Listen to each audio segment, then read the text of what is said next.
Cordial saludo, tutor y compañeros. El día de hoy vamos a hablar sobre los ciclos biogeoquímicos y la biodegradación. A continuación, le va a exponer su parte Fabricio Jacome Gómez. Cordial saludo, tutores y compañeros. Hoy vengo a explicarles sobre los ciclos bioquímicos nutricionales. Los ciclos bioquímicos nutricionales son procesos naturales mediante los cuales ciertos elementos esenciales circulan entre los seres vivos, especialmente el suelo y el agua y la atmósfera. Estos permiten reciclar nutrientes indispensables para el mantenimiento de equilibrio de los sistemas. Entre lo importante está el ciclo del carbono y el ciclo del nitrógeno. El ciclo del carbono es fundamental porque forma parte de las moléculas orgánicas, como carbohidratos, grasas, proteínas. Su ciclo ocurre así.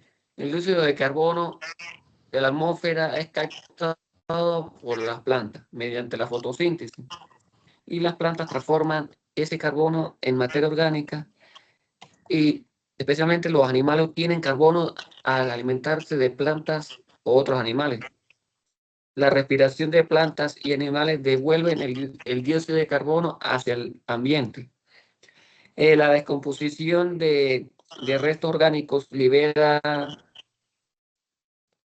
carbono al suelo y hasta la atmósfera. La quema de combustibles fósiles también libera grandes cantidades de dióxido de carbono. Los ciclos del nitrógeno. Estos ocurren mediante en proteínas, ADN y clorofila, aunque el aire contiene mucho nitrógeno. Los seres vivos no pueden usarlo directamente. El ciclo ocurre así porque las bacterias fijadoras convierten el nitrógeno atmosférico en amonio. Otras bacterias transforman el amonio en nitritos o nitratos, en forma de que las plantas absorben. Los animales obtienen nitrógeno al consumir plantas o animales. Los desechos y restos orgánicos se descomponen y lo devuelven el nitrógeno hacia el suelo. Finalmente, las bacterias desnitrificantes regresan el nitrógeno hacia la atmósfera. La importancia sobre este ciclo de nitrógeno es porque mantiene la fertilidad del suelo, permite el crecimiento de plantas y cultivos y regula el equilibrio ecológico y sostiene la producción de alimentos. Lo dejo con mi siguiente compañero. Buenas tardes, tutores y compañeros. Hoy les voy a hablar sobre los ciclos de biodegradación y el ciclo de azufre. Compañeros, ¿me escuchan bien? Sí, compañero. Bueno, entonces, primero que todo, los ciclos de degradación son procesos naturales los que los microorganismos del suelo, como bacterias y hongos, ponen en la orgánica. Estos microorganismos degradan restos de hojas, animales muertos, desechos orgánicos, tomándolos en sustancias más simples, pueden volver a ser utilizadas por las plantas. Durante este proceso también se reciclan elementos importantes como el fósforo, el magnesio y el azufre. Compañero, se me fue la internet. Permitiendo que los nutrientes regresen nuevamente al suelo y continúen circulando en los ecosistemas. La biodegradación es muy importante porque evita la acumulación de residuos orgánicos, mantiene la fertilidad del suelo y contribuye al equilibrio ecológico. Ahora pues les voy a hablar sobre el ciclo del azufre. El azufre es un elemento esencial para los seres vivos, ya que participa en la producción de proteínas y vitaminas. El ciclo del azufre comienza cuando este elemento se encuentra en rocas, volcanes, agua y materia orgánica a través de fenómenos naturales, como las erupciones volcánicas y la descomposición de los mismos organismos. El azufre es liberado del ambiente. Posteriormente, las plantas absorben el azufre del suelo en forma de sulfatos. En forma de sulfatos, sí. Y los animales tienen este elemento al alimentarse de plantas o de otros animales. Pues cuando los seres vivos mueren o producen, los microorganismos descomponen la materia orgánica y devuelven nuevamente al suelo y a la atmósfera, continuando así pues su ciclo. Pues la importancia del ciclo del azufre radica en que ayuda a las plantas y participa en procesos biológicos esenciales y contribuye al equilibrio de los ecosistemas. En sí, tanto los ciclos de biodegradación como el ciclo del azufre son muy fundamentales, permiten el reciclaje de nutrientes y el mantenimiento en la vida de la naturaleza. Entonces eso es todo. Sigue mi compañero Greg. Muy buenas tardes, doctor y compañeros. Hoy hablaremos sobre el ciclo del fósforo. ¿Cómo sucede? Sucede mediante este ciclo se divide en varias fases. Una es la meteorización. El fósforo se encuentra en las rocas en forma de fosfatos. La lluvia y los vientos erosionan estas rocas liberándolas y iones de fosfato al suelo y al agua. Asimismo, también la asimilación. Las plantas absorben el fósforo inorgánico del suelo a través de sus raíces para formar moléculas biológicas, que es el ADN y el ATP. Luego los animales obtienen el fósforo al alimentarse de plantas y de otros animales. La mineralización. Al morir los organismos o al generar desechos, la materia orgánica se descompone por microorganismos, devolviendo el fósforo al suelo en formas que pueden volver a ser usadas o que se fijan en minerales. Y por último encontramos la sedimentación también. El fósforo que llega a los océanos se deposita al fondo marino y con el paso de los años o millares de años, los movimientos tectónicos elevan estos sedimentos formando unas rocas y reiniciando su nuevo ciclo. Entonces, pues, ¿cómo sucede? El fósforo se encuentra en las rocas o en la materia orgánica, los microorganismos que se liberan, en las plantas que los absorben y por último regresan al suelo cuando los organismos mueren.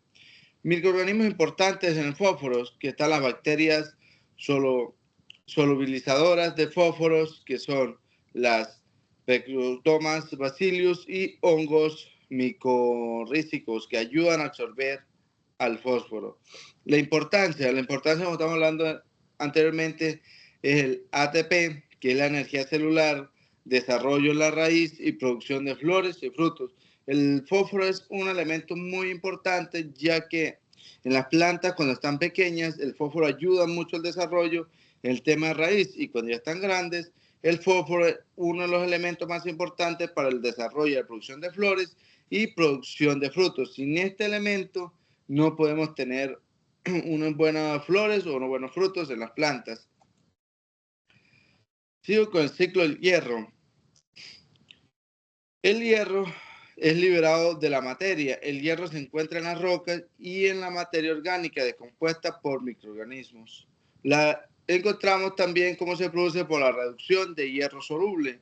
En condiciones sin oxígeno, suelos inundados, las bacterias reducen el hierro férrico a hierro ferroso, así como las plantas pueden absorberlo por medio de oxidación. El hierro insoluble, cuando hay oxígeno presente, otras bacterias oxidan al hierro ferroso, convirtiéndolo de nuevo en hierro férrico y precipita su forma minerales como óxidos rojizos en el suelo. También lo podemos ver presente la absorción por las plantas. Las plantas absorben el hierro del suelo, a veces utilizando sediróforos, sustancias que liberan las raíces para capturar el hierro de difícil acceso. Y por lo último podemos mirar que el regreso al suelo, cuando las plantas y los animales mueren, ese hierro que fue absorbido en algún momento vuelve a la tierra otra vez, por medio de alguna planta o por medio de algún animal. El hierro regresa a la tierra para volver a reiniciar el ciclo donde otra planta nueva vuelve a absorber o algún otro animal vuelve a absorber el hierro y así sucesivamente completando la cadena. Microorganismos importantes. Están las bacterias oxidantes, como por ejemplo el Actibacillus ferrooxidam, que transforma el hierro soluble en óxidos sólidos. Son comunes en aguas ácidas y en las minas. Bacterias reductoras, por ejemplo el Geobacter, son fundamentales. ¿Por qué? Porque rescatan el hierro atrapados en los minerales y lo devuelven a la circulación para que las raíces puedan aprovecharlo. La importancia, la producción de clorofila, o sea, no deja que las plantas se coloquen amarillas, da un buen color. Respiración y energía, ayuda tanto como el animal en la planta tenga una buena respiración y energía. Y fijación de nitrógeno. Ahí como podemos mirar la imagen, observamos el ciclo del hierro y la función que cumple el microorganismo, que miramos que todo es un ciclo. Se desprende del mar, pasa por la tierra, vuelve a la planta y vuelve y pasa lo mismo. Va haciendo un ciclo rotatoriamente donde es absorbido, la planta o el animal muere y vuelve otra vez el ciclo otra vez a hacer rutinariamente. El ciclo del manganeso, disculpa un poco por la voz porque estoy un poco engripado. El ciclo del manganeso, ¿cómo se produce? Liberación de la materia. El manganeso se libera a partir de la descomposición de residuos vegetales y minerales en el suelo.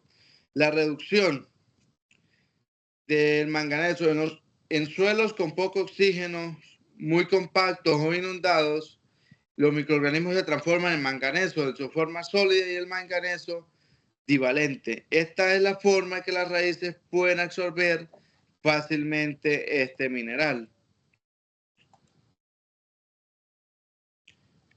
Seguimos con oxidación.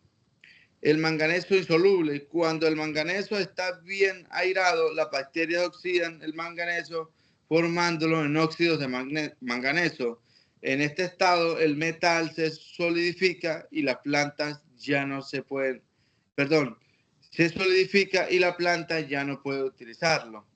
Absorción y transporte. Las plantas lo absorben como elemento que se mueve poco dentro de la planta, lo que el suministro debe ser constante.